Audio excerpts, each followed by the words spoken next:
When somebody's missing, you can't accept it. You need to find them in order to move on, fill the missing link. Like, what can I do to find them? You know, where do I go?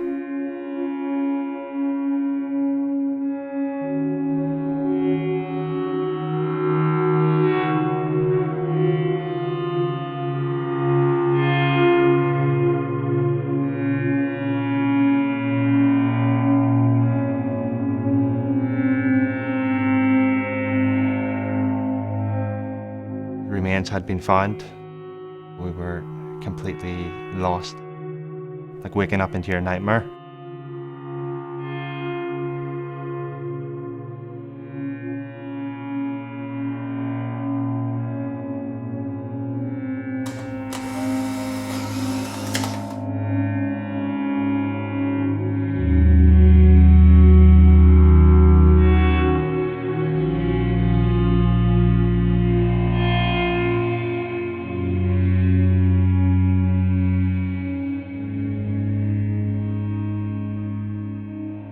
Gerard was essentially a family man. He was a father, son, brother.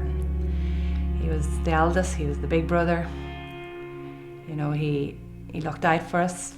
The last night we had together, we went to the Pogues, and you know, he loved singing, and we all loved singing and dancing, and you know, we always had a good time, you know.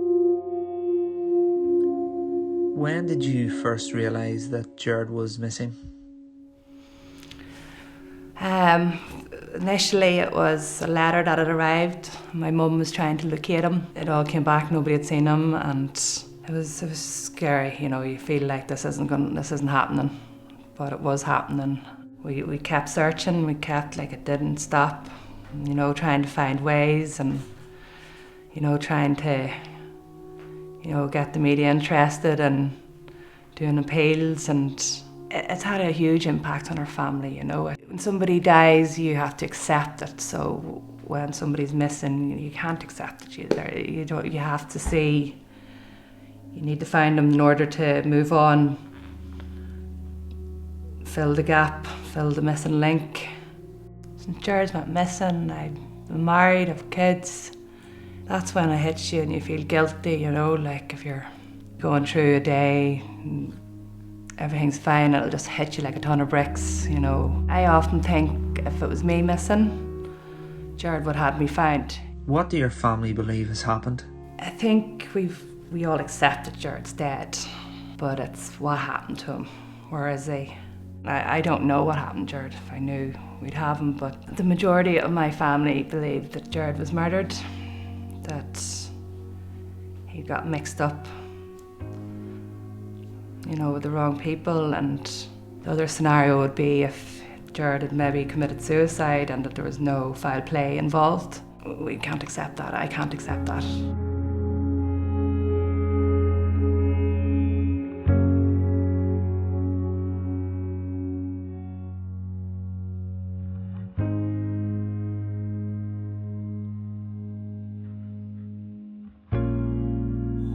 What's going on, lads? Sorry for the hold up on this. Sort of just slipped my mind. So this is my response to both Bubba J and Kinks. Ready?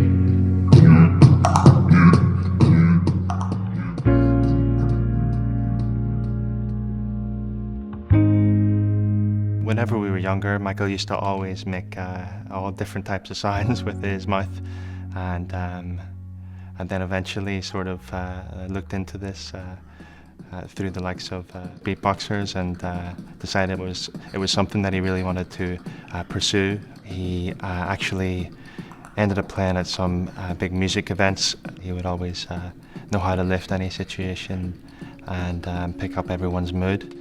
Can you tell me about how you first found out that Michael was missing? The day that I found out that Michael was missing, Michael wasn't responding to us at all.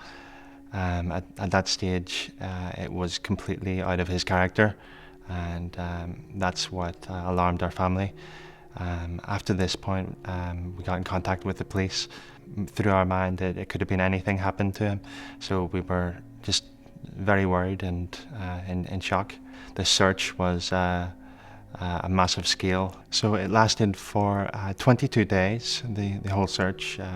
So every single day we were out there from the light until dark. You know, it didn't feel real.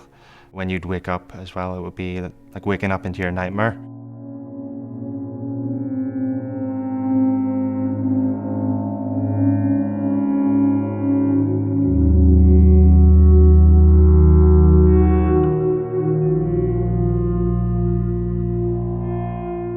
Through the whole search, I didn't believe that my brother had taken his life because I hadn't seen any signs.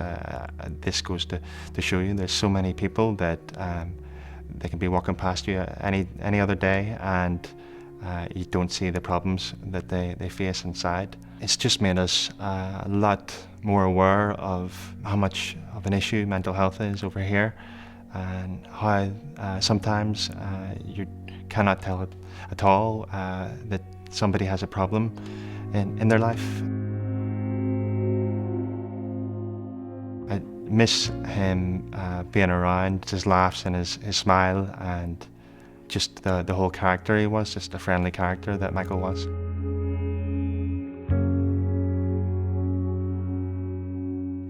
I want people to remember Gerard. You know, he was a good man.